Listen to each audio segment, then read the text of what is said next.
Certainly you know about IQ, your intelligence quotient. And by now you probably know something about EQ and CQ. But today I'd like to talk to you about your SYM-Q, your symbiotic intelligence quotient, a prediction of how well you're doing and how well you will do in the new cultural environment. By now you've taken the SYM-Q survey and you have your results. In this video you will see examples and sample slides that show our findings from our landmark research, the 2015 expatriate study. So stay tuned.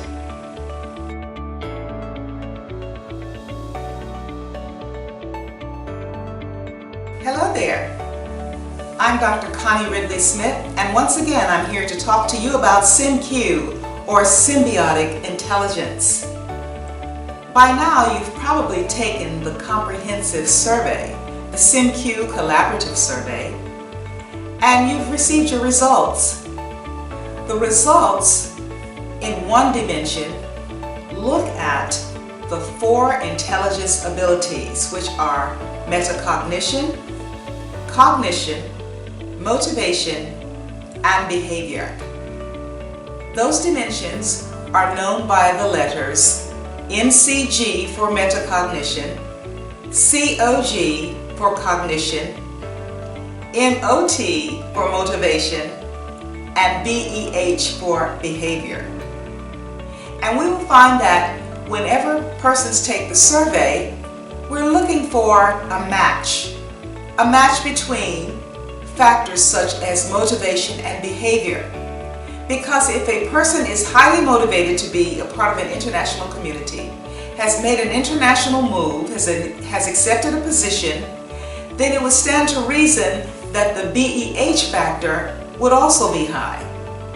If we find that there's a disconnect, if we find that the motivation score is very high and the behavior score is very low, our first suggestion is going to be, let's see what we can do to help the newcomer to make some assimilative behavior changes so that they are better received in the new culture and that they're operating at an optimum level in the new culture. And sometimes that's just as simple as sometimes changing the rate at which a person speaks, creating mechanisms to neutralize their accent, helping them to speak more clearly so that they're understood in the new culture and so that a lot of their effectiveness does not get lost in something so simple as language and enunciation and so forth. Or it could be that it is a style of dress that should be adopted in the new culture. Something as simple as being an open collar environment rather than a necktie culture, or vice versa. It could be some other article of clothing that is prescribed by the culture. It could be some article of clothing that is prescribed by the type of work that is done. And so changes like these are very simple to make. A little bit harder to make are the collaborative changes, such as how to change one's learner preferences, how to change one's collaboration style. Of course, a newcomer doesn't have to make all of the adjustments, but where there is a definitive style that has been prescribed for effectiveness, the newcomer does have to acknowledge those changes and has to do what he or she can to become more effective at the onset. And then over time, there could be some collaboration, negotiation on the style of collaboration. But at the onset, coming into a new culture, the behavior changes are incumbent upon the newcomer to try to find ways to fit in, try to find ways to navigate the new culture, and to find acceptance and inclusion. And of course, it's a two-way street, but these are some of the things that we're able to tease out in our training programs and through our coaching program. The other thing is that there should be a connection between cognition and behavior.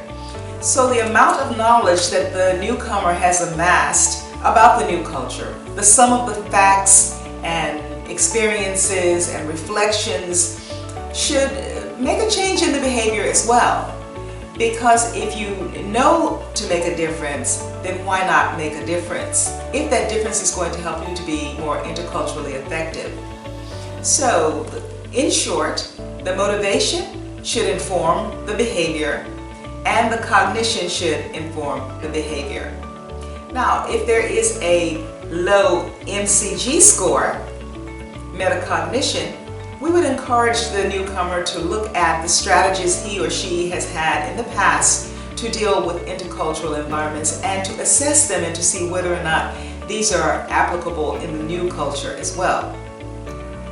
It may mean finding a mentor, or if you're a manager and you're a newcomer, it may mean employing different mechanisms or tools to derive feedback so that the anonymity of your respondents is protected, but you get the information that you desire.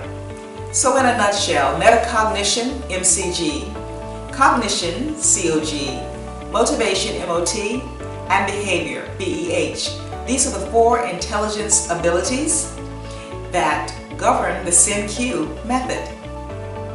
We look forward to talking to you more about SYM-Q. If you have any further questions, feel free to give me an email at symq.org@gmail.com. Until the next time, Connie Ridley Smith for SYM-Q.